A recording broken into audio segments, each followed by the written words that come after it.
Hello, friends, and welcome to Sleep Tight Stories.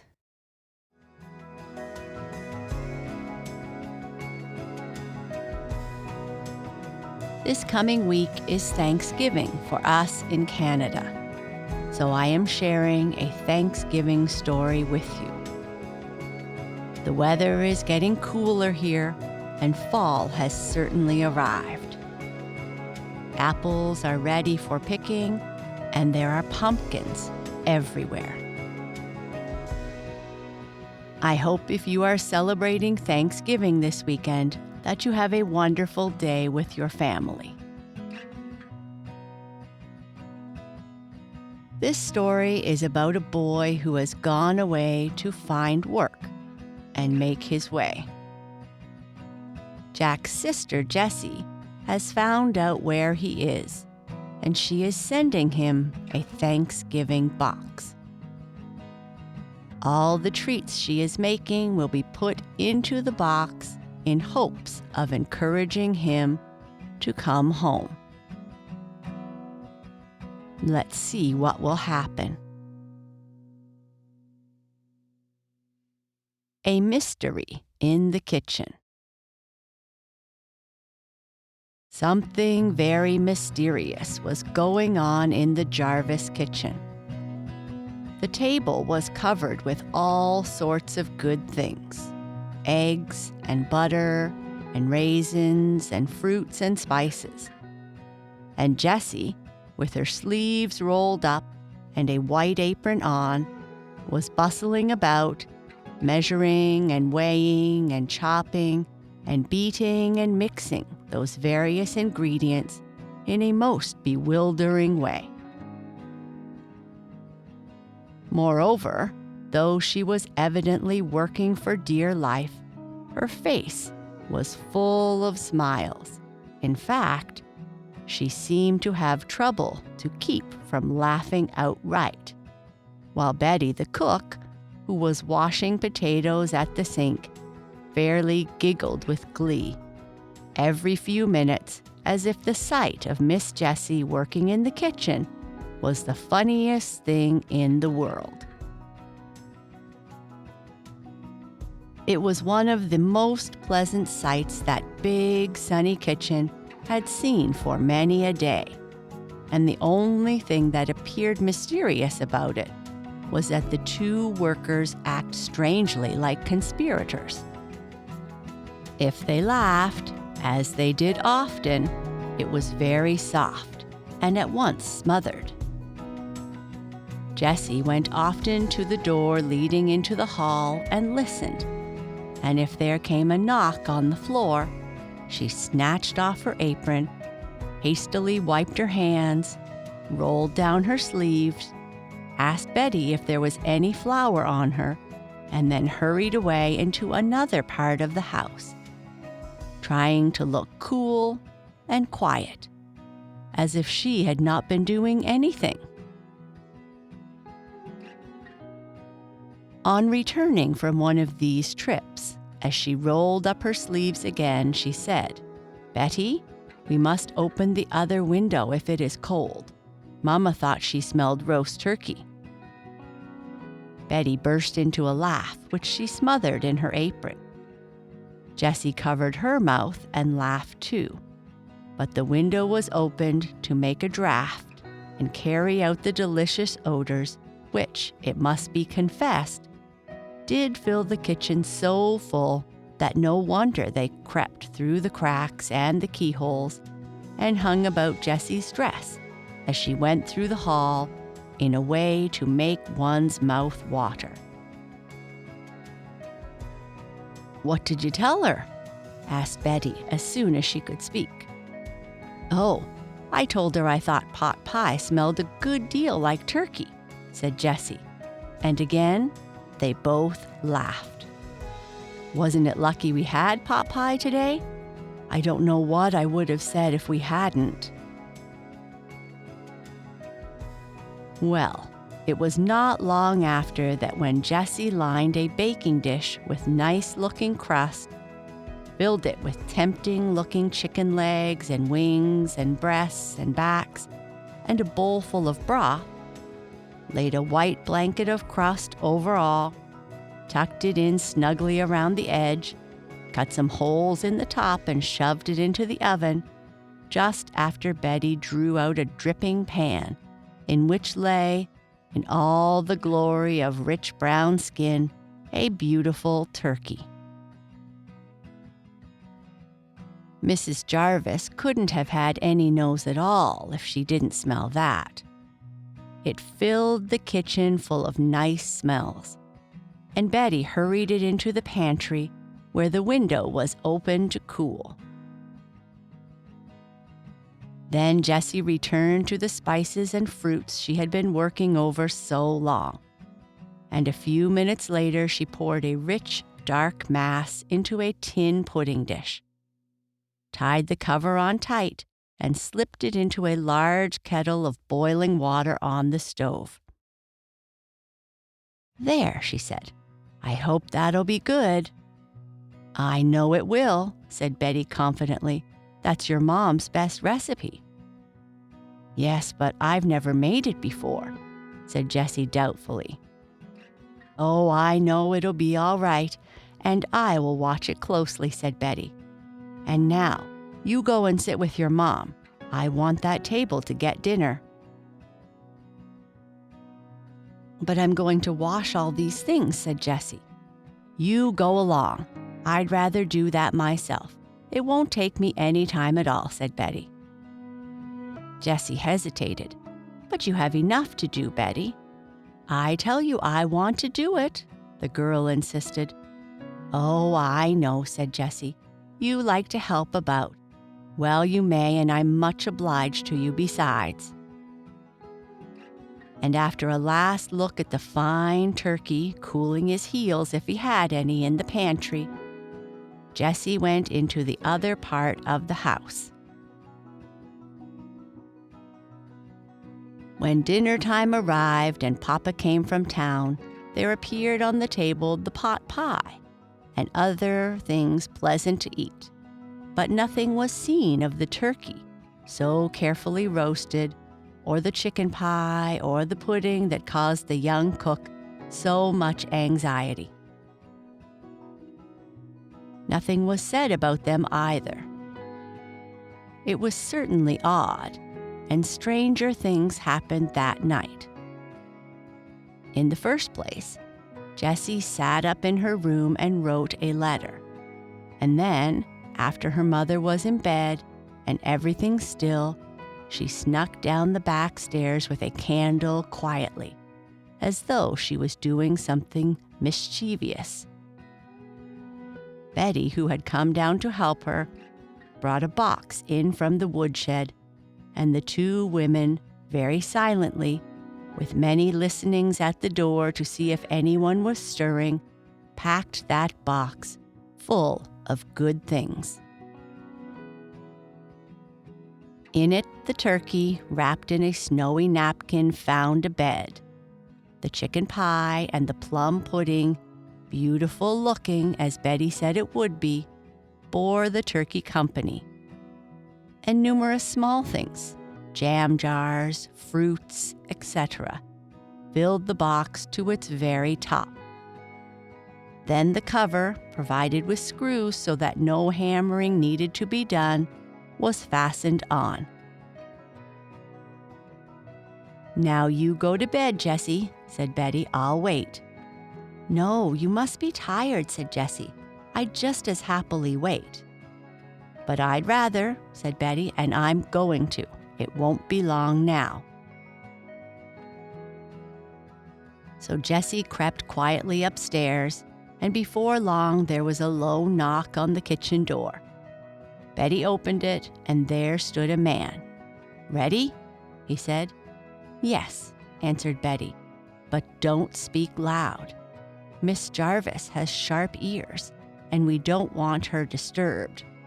Here's the card to mark it by," and she produced a card from the table. The man put it in his pocket, shouldered the box, and Betty shut the door. Not one of those good things ever went into the Jarvises' dining room. The next morning, things went on just as usual in the house. The kitchen door was left open, and Mrs. Jarvis was welcome to smell any of the appetizing odors that wafted out into her room. Jessie resumed her study, and especially her practice, for she hoped someday to be a great musician. She waited on her mother and took charge of the housekeeping, so much as was necessary with the well-tried servant at the head of the kitchen. But that box of goodies? Let us see where it went. It was Thanksgiving morning in a rough-looking little mining settlement in Colorado. In a shanty rougher and more comfortless than the rest were two people. One, a man of 30, deeply engaged in cleaning and oiling some tools. The other, a youth of 16, was trying to make a fire burn in the primitive-looking affair that did duty as a stove. Both wore miners' suits, and picks and other things about the room told that their business was to dig for the yellow gold we are all so greedy to have. Evidently, luck had not been good, for the whole place appeared run down, and the two looked absolutely hungry. It was Thanksgiving morning, as I said, but no thankfulness shone in the two pale, thin faces. Both were sad, and the younger one almost hopeless. "Jack," said the elder, pausing in his duties, "mind you give that old hen a good seasoning, or we won't be able to eat it." "It'll be better than nothing anyway, I suppose," said Jack gloomily. "Not much, especially if you don't get the taste of sagebrush out of it. I've seen worse dinners, even Thanksgiving dinners, than a sage hen." "I haven't," said Jack shortly, for the mention of Thanksgiving had brought up before him with startling vividness the picture of a bright dining room in a certain town far away, a table loaded with good things and surrounded by smiling faces, and the contrast was almost more than he could bear. "Well, don't be down on your luck, boy, so long as you can get a good fat hen to eat," replied the other cheerfully. "We haven't struck it yet, but it's always darkest just before dawn, you know. We may be millionaires before this time tomorrow." "We may," answered Jack, but he didn't look as if he had much hope of it. A few hours later, the occupants of the cabin sat down to their Thanksgiving dinner. The elder sat on the bench, the younger drew up a keg that had held powder, and the dinner was about to begin. But that hen was never meant to be eaten, for just at that moment the door was pushed open, a box set down on the floor, and a rough voice announced, "A box for Jack Jones." Jack stood up. "For me? There must be a mistake. Nobody knows." He stopped, for he had not mentioned that his name was assumed. "Likely not," said the man with a knowing look, "but folks have a mighty strange way of finding out." And he shut the door and left. Jack stood staring at the box as if he had lost his wits. It could not be from home, for no one knew where he went when he left the house one night 6 months ago. He had deliberately run away because he felt that he was not being treated how he felt a 16-year-old should be treated, and he wanted to show his father he could do more. "Why don't you open it?" The gruff but not unkind voice of his roommate, whom he called Tom, woke him up. Maybe there's something in it better than Sage Hen, trying to raise a smile. But no smile followed. Mechanically, Jack sought the tools to open it, and in a few moments, the cover was off. It was from home. On the very top was a letter addressed to Jack Jarvis in a hand that he knew well. He quickly stuffed it into his pocket unopened. The layers of paper were removed, and as each one was thrown off, something new appeared. Not a word was spoken, but the kettle of Sage Hen was silently put on the floor by Tom as the bench began to fill up. A jar of cranberry sauce, another of orange marmalade, oranges and apples, a plum pudding, a chicken pie, and lastly, in its white linen wrapper, the turkey we saw browning in that far-off New England kitchen. As one by one these things were lifted out and placed on the bench, a deep silence reigned in the cabin. Jack had choked at the sight of the letter, and memories of days far different from these checked even Tom's usually lively tongue. A strange unpacking it was.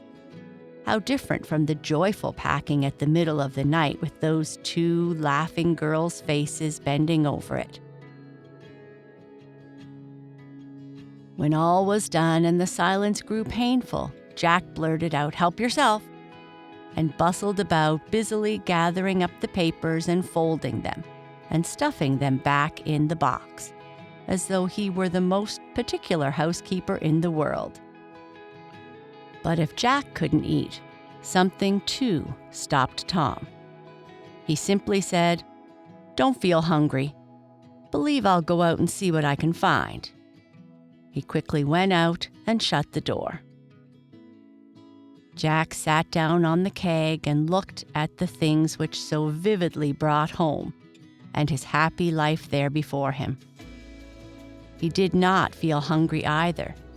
He sat and stared for some time. Then he remembered his letter. He drew it from his pocket and opened it. It was very thick, and when he pulled it out of the envelope, the first thing he saw was the smiling face of his sister Jessie, his twin sister, his playmate and comrade and confidant from the cradle.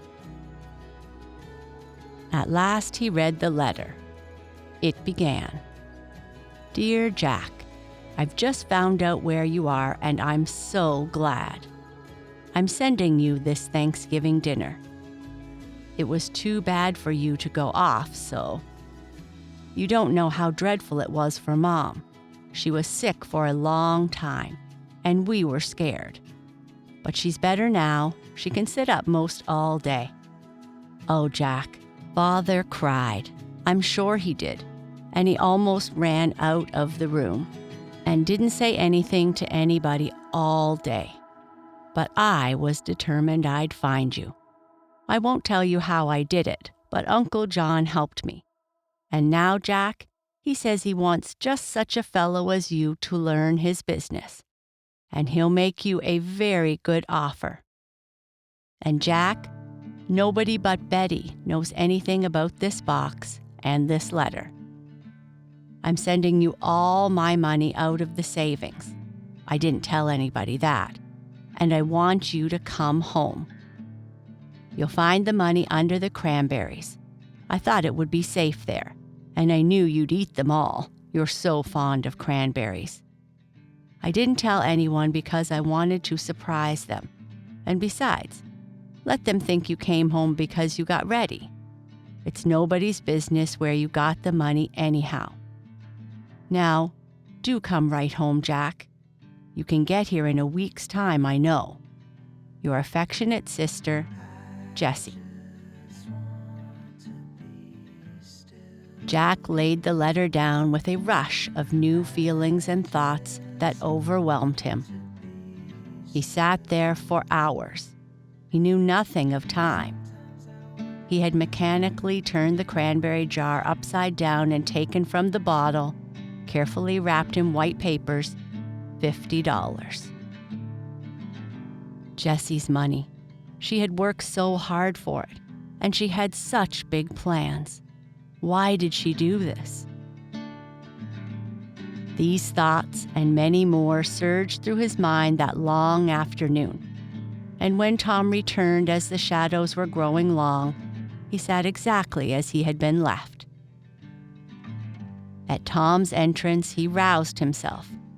There was a new light in his eye. "Come, Tom," he said, "dinner's waiting. You must be hungry by this time." "I am that," said Tom, who had been through his own struggles meanwhile. The two sat down once more to their Thanksgiving dinner, and this time they managed to eat. After the meal, when the provisions were stored away in the cupboard, it had grown quite dark, and the two, still not in the mood to talk, went to bed for the night. But not to sleep, at least not Jack, who tumbled and tossed all night and got up in the morning with an energy and life he had not shown for weeks.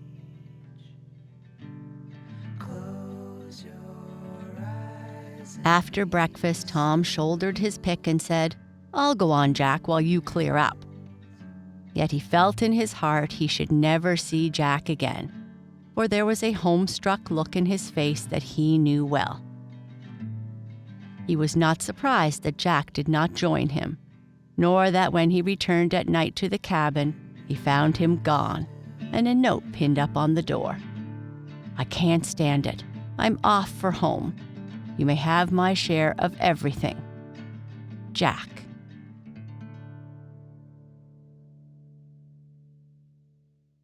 It was a cold evening in early December, and there seemed to be an undercurrent of excitement in the Jarvis household. The table was spread in the dining room with the best silver and linen. Mrs. Jarvis was better and had even been able to go into the kitchen to oversee the preparations for dinner. Jessie went around with a shining face that no one understood, and she could not explain. Jessie heard the train she had decided to be the important one. She could hardly contain herself for expectation. She tried hard to contain herself now and then by the thought, perhaps he won't come. But she couldn't stay contained, for she felt as certain that he would as that she lived. You all know how it happened. The door opened, and Jack walked in. One instant of blank silence, and then a grand noise. Jack fell on his knees with his face in his mother's lap, though he had not thought a moment before of doing any such thing. Jessie hung over him, frantically hugging him.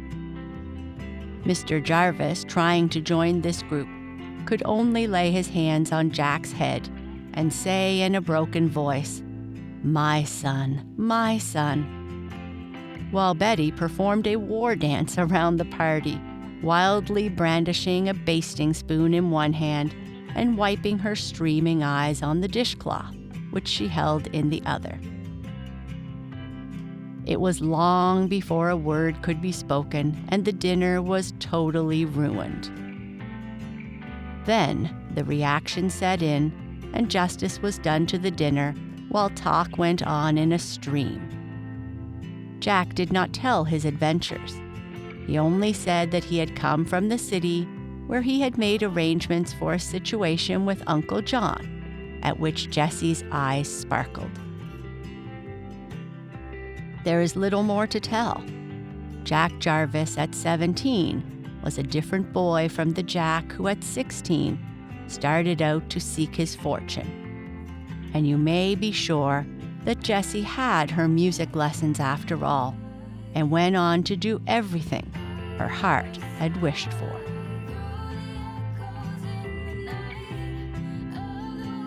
And that is the end of our story. Good night. Sleep tight.